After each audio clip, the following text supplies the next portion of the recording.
আজকে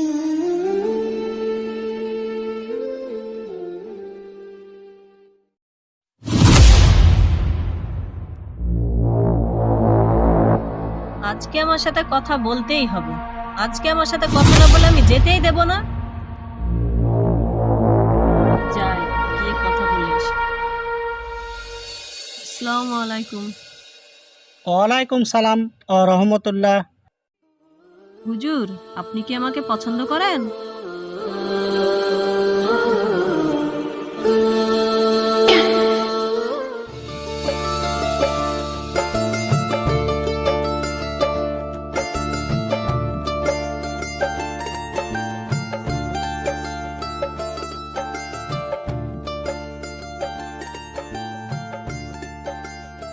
আসসালামু আলাইকুম।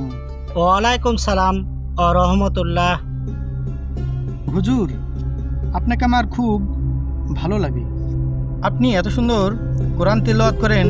আপনার কোরআন তিলাওয়াত শোনার জন্য আমাদের গ্রামের মানুষ এখন মসজিদে গিয়ে নামাজ আদায় করেন। হবি মহান আল্লাহ তাআলার মেহেরবানি। আসসালামু আলাইকুম। ওয়ালাইকুম সালাম ও রহমতুল্লাহ। হুজুর কেমন আছেন? আলহামদুলিল্লাহ ভালো আছি, আপনি কেমন আছেন? আলহামদুলিল্লাহ। হুজুর একটা কথা বলতাম, যদি কিছু না মনে করেন। জি বলুন। আজকে রাত্রে আমার বাড়িতে আপনার দাওয়াত থাকবে, রাত্রে গিয়ে আমার বাড়িতে খেয়ে আসবেন। আপনার দাওয়াত আমি কবুল করলাম। তাহলে হুজুর আমি আসি। আসসালামু আলাইকুম। ওয়ালাইকুম সালাম ও রহমতুল্লাহ। ঠিক আছে হুজুর, আমি এখন আসি, পরে আবার কথা হবে। আসসালামু আলাইকুম। ওয়ালাইকুম সালাম ও রহমতুল্লাহ।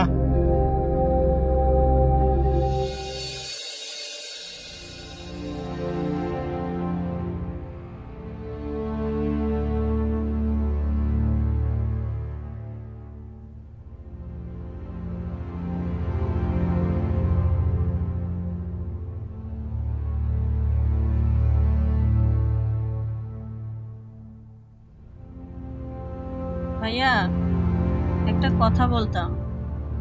আমি দেখলাম আমাদের গ্রামে নাকি একটা মৌলবি এসেছে, তাকে নাকি গ্রামের সবাই দাওয়াত করে খাওয়াচ্ছে। আমাদের কি উচিত না তাকে একবার দাওয়াত করে খাওয়ানো? হ্যাঁ, সেটা আমিও শুনেছি। তিনি একজন পরেজগার, ভালো মনের মানুষ। আমাদেরও উচিত ওনাকে দাওয়াত করে আমাদের বাড়িতে খাওয়ানোর। আচ্ছা ঠিক আছে, তাহলে আজকে রাত্রেই ওনাকে দাওয়াত করার ব্যবস্থা করছি। ঠিক আছে ভাইয়া।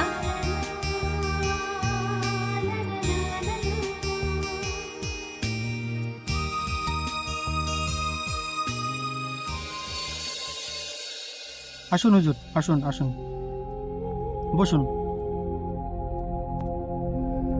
আপনার জন্য সামান্য খাবারের আপ্যায়ন করা হয়েছে, আপনি বসে খেয়ে নিন। জি।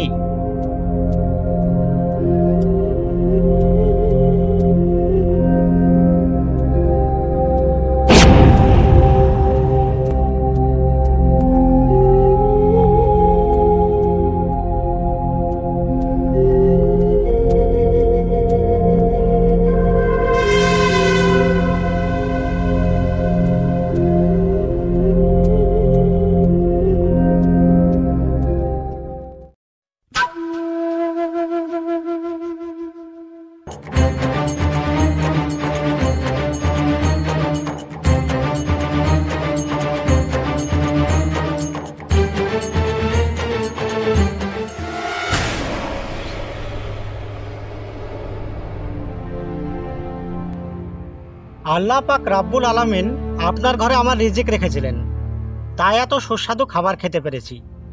আজ তাহলে আসি। ঠিক আছে হুজুর, তাহলে আসুন। আসসালামু আলাইকুম।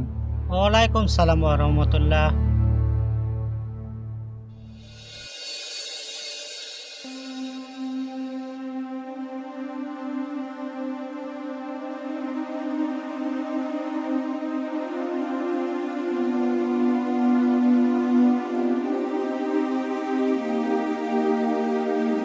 ভাইয়া, এত বড় আলেম মানুষ চুরি কিভাবে করতে পারে? আরে এ তুই কি বলছিস? উনি একজন ভালো মনের মানুষ, সম্মানীয় ব্যক্তি। ওনার মতো মানুষ এমন কাজ করতেই পারে না। আমি ওনার খাবারের প্লেটের তলে 10,000 টাকা রেখেছিলাম, কিন্তু উনি চলে যাওয়ার পরে টাকাটা ওখানে আমি আর দেখলাম না। তার মানে তো টাকাটা উনিই চুরি করেছে। উনি কাউকে কিছু না বলে টাকাটা চুরি করে নিল। সামান্য 10,000 টাকার লোভ সামলাতে পারলো না। দেখ, ওনার মতো মানুষ মাত্র 10,000 টাকা চুরি করতেই পারে না। দেখ, আমাদের হয়তো কোথাও ভুল হচ্ছে। না ভাইয়া, কোথাও ভুল হচ্ছে না। আমি যেটা বলছি সেটাই সত্যি কথা বলছি।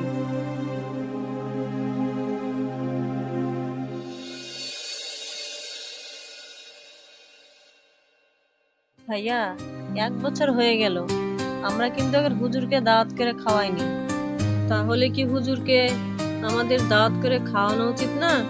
হ্যাঁ, তুই ঠিকই বলেছিস। আসলে ওই 1 বছর আগে। এই ভাইয়া, হ্যাঁ, আসলে ব্যাপারটা এমন হতে পারে না যে টাকাটা উনি নেননি। আমাদের তো ভুল হতে পারে, কারণ আমরা তো দেখিনি যে টাকাটা উনি নিয়েছেন। সে যাই হোক ভাইয়া, তুমি তাকে আবার আমাদের বাড়িতে দাওয়াত করো। আচ্ছা ঠিক আছে, তাহলে আজকে রাত্রে হুজুরকে দাওয়াত দেওয়ার ব্যবস্থা করছি। হুজুর, অনেক দিন পর আপনি আমাদের বাড়ি আসলেন। আপনি ভালো আছেন তো? জি, আলহামদুলিল্লাহ। আপনাদের দোয়ায় এবং আল্লাহর অশেষ মেহেরবানিতে আমি ভালো আছি। আসসালামু আলাইকুম।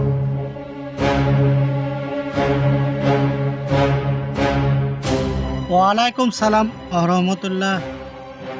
কেমন আছেন হুজুর? জি, আমি ভালো আছি। আচ্ছা, গত 1 বছর আগে আপনি আমাদের বাড়ি দাওয়াত খেয়ে গেছিলেন, তাই না? জি, আপনি যদি কিছু মনে না করেন, আপনাকে আমি কিছু প্রশ্ন জিজ্ঞাসা করতে পারি? জি,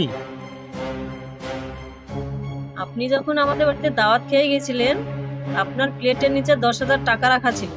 আপনি কাউকে কিছু না বলে টাকাটা চুরি করে নিয়ে চলে গেলেন। আচ্ছা, আপনি না একজন মৌলবী মানুষ, পরহেজগার লোক, আপনি টাকাটা চুরি করলেন কি করে? আচ্ছা, আপনি সত্যি করে বলুন তো, টাকাটা কি আপনি সত্যি চুরি করেছিলেন? হ্যাঁ, আমি টাকাটা নিয়েছিলাম। আচ্ছা, আপনি তো জানতেন আপনাকে আমি পছন্দ করি। আমি আমার ভাইয়াকে দিয়েও আমি বিয়ের প্রস্তাব পাঠাতে চেয়েছিলাম। এই জন্য ভাবলাম যে প্রস্তাব পাঠানোর আগে আমি আপনাকে পরীক্ষা করে নিই। আর দেখুন, পরীক্ষা করে কি পেলাম। আপনি একজন মৌলবী মানুষের চুরি করলেন। আপনার লজ্জা করলো না একটুকু? আমি টাকাটা চুরি করিনি। আর আমি জানি যে আপনি আমাকে পছন্দ করেন। আর আমি এটাও জানতাম ওই টাকাটা ওই দিন আপনি আমাকে পরীক্ষা করার জন্য ওইখানে রেখেছিলেন। তাই আমিও আপনাকে পরীক্ষা করার জন্য ওই টাকাটা নিই। আমি বুঝতে পেরেছিলাম যে আপনি আমাকে পছন্দ করেন এবং ভাইয়ার মাধ্যমে আপনি আমাকে প্রস্তাবও পাঠাতে চেয়েছিলেন। আর ভাইয়াও একদিন আভাস দিয়ে কথাটা একদিন বলেও ছিলেন। তাই আমি আমার যোগ্য সঙ্গিনীকে বেছে নেওয়ার জন্য ওই 10,000 টাকাটা নিই। কিন্তু বিশ্বাস করেন, টাকাটা আমি চুরি করিনি। আপনাদের ডাইনিংয়ের পাশে যে সেলফ রাখা আছে, সেলফের উপর একটা কোরআন শরীফ রাখা আছে এবং কোরআন শরীফের নিচে যে রেহেল আছে, ওই রেহেলের নিচে আমি টাকাটা রেখেছিলাম। কিন্তু আফসোস, আজ 1টা বছর হয়ে গেল আপনারা কেউ ওই কোরআন শরীফে হাত দেননি। আপনাদের পরিবারের কেউ ওই কোরআন শরীফটা পড়েননি একটিবারও। যদি পড়তেন তাহলে টাকাটা আপনারা পেয়ে যেতেন। আল্লাহর কালাম, পবিত্র কোরআন শরীফ, যার সৃষ্টি না হলে এই পৃথিবী সৃষ্টি হতো না, আমাদের এই মুসলিম জাতি সৃষ্টি হতো না।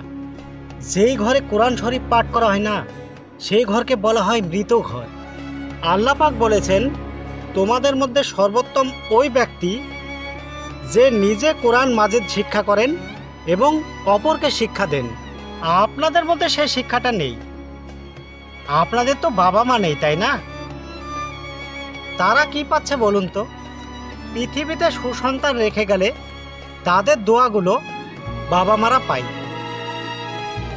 কিন্তু আপনারা তো কোরআন শরীফ পাঠ করেন না। আমি ওই টাকাটা চুরি করিনি। আর আমিও সেদিন আপনাকে পরীক্ষা করতে চেয়েছিলাম। আর সেই পরীক্ষায় আপনি পুরোপুরি ফেল করেছেন।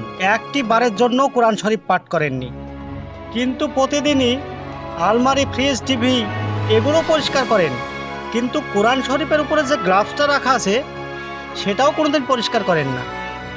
আপনি আমাকে পরীক্ষা করতে চেয়েছিলেন আমাকে বিয়ে করার জন্য। আপনি আমাকে কি পরীক্ষা করবেন? আপনিই তো আমার যোগ্য না। আপনার দিকে তাকিয়ে কথা বলা আমার পাপ, তবুও কেন তাকিয়ে কথা বলতে হচ্ছে জানেন? কারণ আপনার দিকে তাকিয়ে কথা না বললে এই কথাগুলো আমি আপনাকে বোঝাতে পারতাম না। যদি আমার বেয়াদবি হয়ে থাকে তাহলে আপনি আমাকে ক্ষমা করে দেবেন। ভাইয়া, আপনিও আমাকে ক্ষমা করে দেবেন। হুজুর, আমরা যে কত বড় ভুল করে ফেলেছি সেটা এখন আমরা বুঝতে পারছি। আমরা এখন আল্লাহর দেখানো পথেই চলবো, আর আপনি যে কথাগুলো বললেন সেগুলো অনুসরণ করে চলার চেষ্টা করব। হুজুর, আমরা এতদিন ভুল পথে ছিলাম, ইসলামের পথ থেকে অনেক দূরে ছিলাম। আচ্ছা হুজুর, আজ থেকে কথা দিচ্ছি, আজ থেকে আমরা 5 ওয়াক্ত নামাজ পড়ব, প্রতিনিয়ত আমরা কোরআন তেলাওয়াত করব। আল্লাহ আপনাকে এবং আপনাদের পরিবারকে হেদায়েত দান করুন। আমিন।